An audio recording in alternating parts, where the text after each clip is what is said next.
A beautiful day dawned at the Central Seoul Court, the biggest court in the country. Kang David, the judge admired by everyone, was always swarmed by reporters, as if he were a famous celebrity. He held the highest authority in handling major criminal and corruption cases, especially those against the most powerful figures in the nation. But even in such a position, he was known as someone affectionate, respectful, and kind in his dealings with guards or secretaries. He always asked questions with genuine concern. The case he was handling now involved an elderly chairman who persistently tried to delay his sentencing to have time to repair the damage. But the truth was that his assistants had been abused, attacked, and even when offered money, they refused. Hundreds of employees had been exploited, tormented, forced to resign, lost their livelihood, and left their family struggling. And above all, the gravest offense was tax evasion, while ordinary citizens continued paying taxes from their small wages. Kang David directly rejected the defendant's appeal. He sentenced the old man to 10 years of imprisonment and ordered him to pay 70 billion yuan. The elderly chairman fell silent as the audience slowly began applauding in support of the defender of justice. His reputation spread widely, and he was recognized as one of the best judges in the country. Even high-ranking officials who barely finished high school trusted him. Because of his quick and proper handling of major cases, he was soon introduced to the senior judges, the best in Korea's legal system. Though he tried to win the favor of those above him, he often felt scorned, as if they were sharks who never forgave small fish. They even warned him, "Don't be too arrogant, Judge Kang." He cursed inwardly, thinking that if not for their positions in the Supreme Court, how could country folk like him allow elderly people who barely knew anything to lead? One time, in an attempt to appear both brave and good, he helped a woman struggling to print due to a mountain of documents. He thought she was just an employee with a right to vote on the selection of Supreme Court members. But when he saw the badge on his clothes, he realized she was a public interest lawyer. He quickly looked away, did not help retrieve the paper, and even placed the documents on top of the cabinet, as if he didn't care who she was. He grew even more irritated, thinking he had wasted time on a public lawyer with little income, yet arrogant toward a judge. That woman was Park Ji-pyum, who was part of the pro bono legal team. In the midst of Kang David's irritation, he received a message that he had been recommended by the union as a Supreme Court judge. He passed through the reporters and immediately visited his mother to tell her the good news. When she was still alive, she had worked tirelessly under a roof made of paper, worrying about her son's studies. She worked until her final breath. A few days later, an old friend from elementary school, Kim Joo-seop, suddenly reached out and suggested they meet. Kang David did not hesitate, and they drank together. They had not seen each other in decades, and though many things had changed, Kim Joo-seop now claimed to own a huge mansion. Kang David congratulated him and even generously gave him an autograph he could boast about in the countryside. That was fitting. After all, he was known as the judge of the people. They both got drunk, and he no longer remembered how he got home. The next day, he went to work as usual. But when he opened the compartment of his car, he found a box of apples. When he examined it closely, he saw that the apples had prints of a face, strange yet familiar. He immediately understood the problem. He closed the compartment, refused interviews from reporters, and went to a quiet place to check the contents again. It was worth more than 1 billion. He returned to his office confused and asked his old friend if he had left something in his car, but the man made no mention of the box of apples. He couldn't remember anything at all. If so, who had put it there? He went to the parking lot, a place without CCTV. He understood that this was a trap set for him. He was close to becoming a Supreme Court justice, and his nomination itself had put him in a dangerous position. He needed to find the person behind it to protect himself. He immediately looked for a colleague to confess and ask for help regarding the large amount of money inside his car trunk. He thought, how could he possibly receive a bribe when he was an expert at handling corruption cases? If there was no witness and no clear sender, he could simply donate it to charity. The evidence would disappear, and he would even gain a good reputation. But life wasn't that simple. The next day, the judge called him again. As soon as he arrived, the judge slapped him, shocking him deeply. He was called a traitor, told that he had been supported all this time, and yet it was suspicious why he claimed no one had sent money when he himself had placed a box of money in the trunk. They showed him the video, and there in it was his friend Kim Joo-seop. He couldn't believe it. A file was thrown at him. The person in the video was Joo-seop, a criminal convicted of large-scale fraud and currently wanted for escaping. He immediately called the person claiming to be Kim Joo-seop, but he could no longer be reached. When he called another friend, he learned that Kim Joo-seop had actually passed away 10 years ago. Kang David never expected that the life he had built at the top would crumble in an instant. He looked for an expert to examine whether the video was spliced, but it turned out to be real, not edited. And the person in the video truly had his own face. After that, he received an order to resign quietly so that he could still preserve whatever was left of his reputation before the scandal completely exploded, at which point nothing would be left to save. As an ambitious man, he had never fallen into such a situation. At that moment, his former girlfriend, Oh Young-in, called. Young-in set an appointment because she knew what had happened and wanted to invite him to her company to help him, and also for her own benefit. The next day, he made his decision immediately, surprising and disappointing everyone. He went to the company and to his colleagues. It was a top law firm owned by Dr. Oh, a powerful figure who operated in the shadows of the law because he once failed to secure a position meant for his son-in-law. Now that Kong David was here, he believed this was his chance to return to the position he deserved. When he saw Young-in, she still believed that his talent could help elevate her father's company and make it known worldwide. But Young-in reassigned him to the position he needed to honor, the Public Utility Attorney's Office.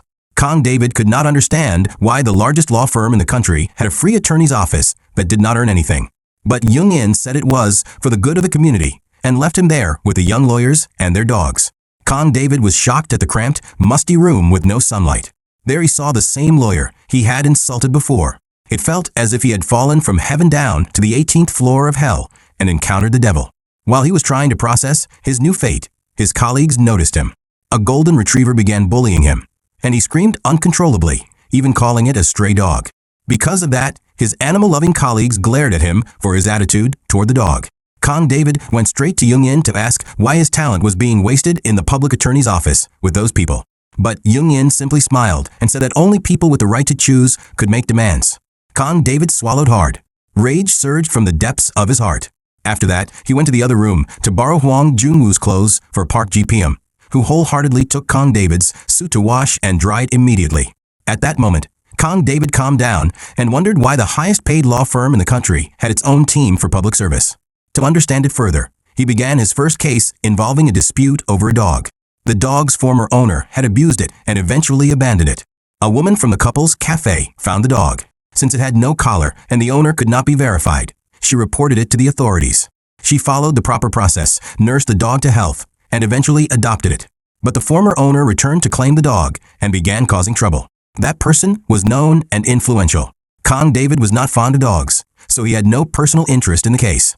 On top of that, such a trivial matter seemed beneath his level. But he couldn't understand why the golden retriever was so attached to him. Everyone noticed and suspected the dog might sense that he was a good person, hence why it clung to him. He set that aside. He was more interested in knowing who made up this group of lawyers. After investigating, he noticed the easiest person to approach was Junwoo, whose slogan was "Effort is the key to success." After gathering information, Kong David obtained key details about the members and the founding date of the public law firm, which he found strange. Truly, everything had a reason.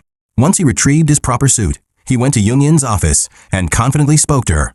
He said he now understood why she placed him in that small group of public lawyers. Every attorney must perform public service in their career, but here it was counted within the law firm, like having someone plow the field while you just sit. Not only that, the top law firms did not always defend the wealthy. If you had strong support, your position within the company became more stable. So Young-in needed him to lead the team. He agreed to help for 1 year to raise the team's win rate from 20% to 50%. This was the dream ratio for public interest lawyers. And if they succeeded, the company and its branches would become known for defending the weak and fulfilling social responsibility. The young lawyers under Young-in would champion that mission. Young-in asked what he wanted in return. Kong David did not hide his ambition. Next year, a position for Supreme Court judge would be vacant. He needed the Bar Council's recommendation and Young-in's help. She mentioned a number, 70% win rate, because the position he wanted required that level. The next day at the police station, the defendant in GPM's case, the dog case, was summoned. Before that, the plaintiff, the dog's former owner, arrived in flashy clothes and suddenly punched the woman in the face. The woman grabbed the dog, and the plaintiff scolded her for stealing. Kong David stood up and warned her about defamation, but she only became more aggressive. It turned out she had powerful backing. She was the daughter of an influential man, a congressman, and a former head of the investigative bureau. She also had a lawyer, Mi Young-hoon, a former prosecutor from the Central Bureau of Investigation and Kong David's former classmate. He immediately attacked the former judge, saying that stealing a dog was like kidnapping a child. Kong David remained silent. On the way home with GPM, she said it would be hard to fight Mi Young-hoon because he was an expert at creating evidence that favored him. But no matter how fast he rose, Kong David had beaten him before. He smiled because the case was exceedingly small, but it was the first time he'd face an opponent equal to him, and that made him excited. When the trial began, he saw GPM looking anxious and scared, with little experience. Knowing she loved political films, he told her to act as if she were in a movie. So when the judge entered and asked both parties to settle, GPM boldly stepped forward and accused the plaintiff, only to be kicked out of the courtroom like a joke. The opposing side requested a postponement to gather more evidence, but that was when Kong David released his strategy. He invited the former judge of a court to be his attorney, a move that shocked the current judge. To make this allowable, he also had to use his own tactics. It was true the former judge had advantages due to long experience, but his real goal was to remove the current judge from the case. He knew the replacement was a hot-tempered judge who often cursed, but was fair and hated deceit.